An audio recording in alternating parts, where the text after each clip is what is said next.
ओम नमः सिद्धेभ्यः. सर्वांना जय जिनेंद्र. आज काव्य क्रमांक 2 प्रारंभ करीत आहोत.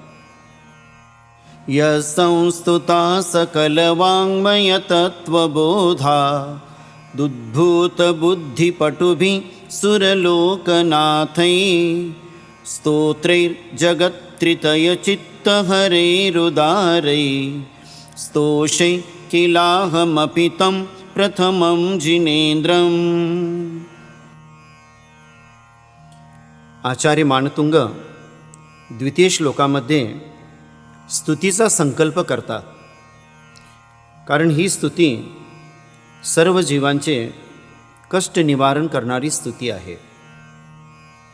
संपूर्ण शास्त्रतत्व जाणणारे, सकल शास्त्राचे परिपूर्ण ज्ञानी इंद्रांनी त्रिभुवन मनोहर अशा गंभीर स्तोत्रांनी ज्यांचे स्तवन केले, अशा त्या प्रथम आदिनाथ तीर्थंकरास मीही स्तवितो, अर्थात मीही त्यांची स्तुती करतो.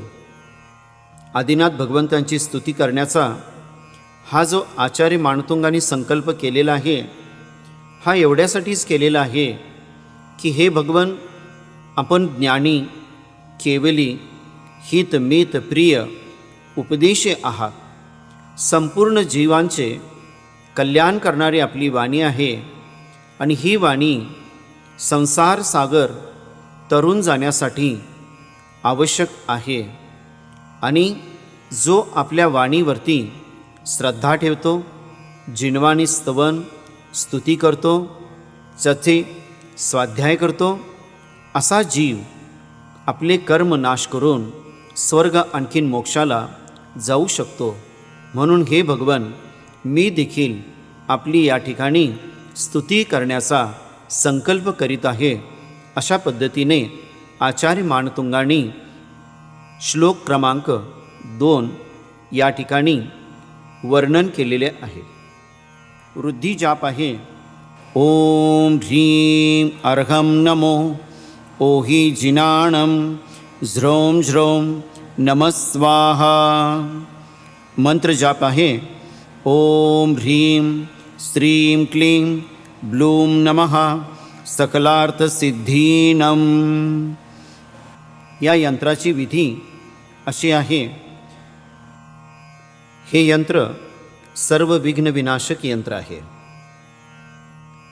प्रातःकालांमध्ये शुद्धतापूर्वक काळे वस्त्र नेसून, काळी माळ घेऊन, काळ्या आसनावर बसून, पूर्व दिशेस तोंड करून, दंडासनावर बसून 21 दिवसापर्यंत 108 वेळा अथवा 7 दिवस दररोज 1000 वेळा वृद्धी आणि मंत्राचा जप केल्याने शत्रूचा उपद्रव नष्ट होतो. तसेच आरोग्याच्या बाबतीत डोके दुखणे बंद होते, आणि यंत्र जवळ ठेवल्याने दृष्टी बरी होते. मंत्र साध्य होईपर्यंत मिठाचा त्याग करावा आणि एक वेळेस भोजन करावे, म्हणजेच एकासन करावे. ब्रह्मचर्याचं व्रताचे पालन करावे. या नियमाने आपण जर ही विधी केली तर सर्व प्रकारचे कष्ट निवारण होऊन आपले डोके दुखणे बंद होते, तसेच आपली दृष्टी देखील उत्तम होते. अशा महिमा या सर्व विघ्न विनाशक काव्याचा आहे. विधानातील अर्घ्य आहे. ओम ह्रीं सकलरोगहराय श्री ऋषभदेवाय अर्घ्यं निर्वपामिति स्वाहा.